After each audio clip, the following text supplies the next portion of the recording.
Pirate Software did an oopsie and misrepresented and kind of shit-talked a company called Stop Killing Games. Stop Killing Games is an organization, and as they say on their website, Stop Killing Games is a consumer movement started to challenge the legality of publishers destroying video games they have sold to customers.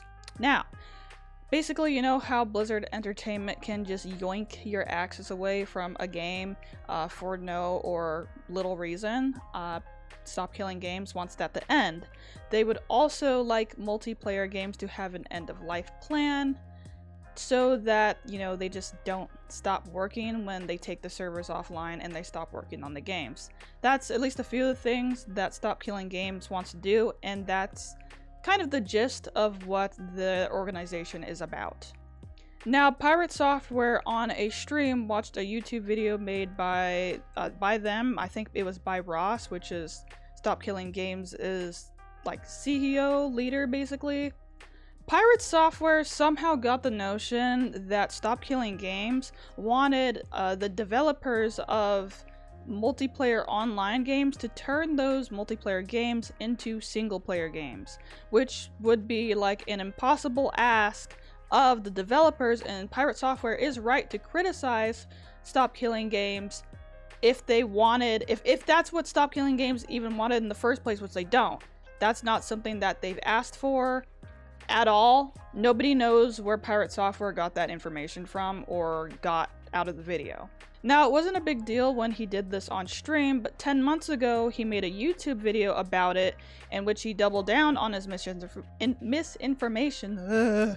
He doubled down on the misinformation and then talked shit about them based on said misinformation. Stop Killing Games didn't want to make this a big deal, so they just left it alone. But this video did blow up, and it did actually affect Stop Killing Games, as this was around the time that they were just gaining traction, and this video basically stopped that traction. And unfortunately from there, the organization has been kind of sinking since. They're actually at the end of their life. And so 4 days ago, Ross made a video about Pirate Software's video explaining all the things Pirate Software got wrong, because he wanted to set the record straight for the company for one last thing, and also he is trying to push people to sign an initiative for their cause. It's basically a petition in the EU, but it's a lot stronger. EU regulators would be forced to respond to it if they get 1 million signatures.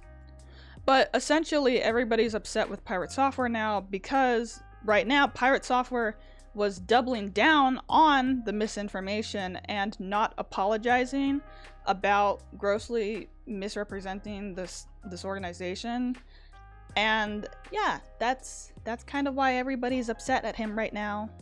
I'm gonna briefly touch on the initiative a little bit more because I do think it's important. This is a comment that Ross made under Moist Critical's video about it. He says the European Citizens Initiative would bring it before the EU to require publishers to start having end-of-life plans in the future for the games they sell to consumers, so you wouldn't be left with nothing once they end support. All the focus is on the EU since the laws in the USA are too locked down on this, but not elsewhere. If companies were required to have an end-of-life plans for their games, people in the USA would get the benefits downstream, similar to how Australia suing Valve over not having refunds led to people having them globally. I'm sorry, I'm stuttering over my words. Also, as others have pointed out, it's much more powerful than a petition. EU regulators would be required to respond to this. So if you live in the EU and you would like to sign this petition, go do that, please. It needs 1 million signatures, and I believe it's only halfway there the last time I checked. Let's actually see what the number is right now. Yeah, okay, so the European one, European Citizens Initiative is at 500,060. It's at this number. For some reason, my brain can't fucking process the number so I can read it. Okay? And then there's a petition that needs 100,000 signatures, and it's at about 33,000. So, cool deal.